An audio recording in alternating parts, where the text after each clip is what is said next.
Управление полиции Мюнхена решило выделить дополнительные силы на обеспечение безопасности в городе перед матчем Лиги чемпионов по футболу между Баварией и мадридским Реалом. Хотя численность сотрудников, которые будут нести службу, увеличится с 370 до 450, болельщики на стадионе Альянс-Арена и вокруг него почти ничего не заметят, сказал представитель полицейских властей столицы Баварии Томас Бауман.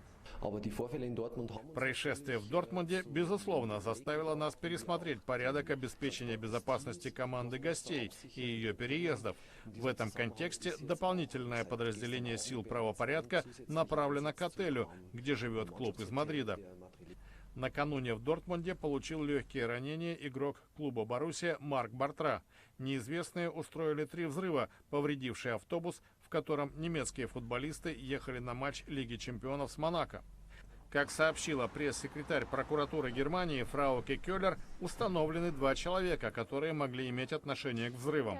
Оба принадлежат к исламистским кругам. Один из них задержан. Полиция Дортмунда делает все возможное, чтобы предотвратить любые неожиданности во время перенесенной на среду игры Боруссия-Монако.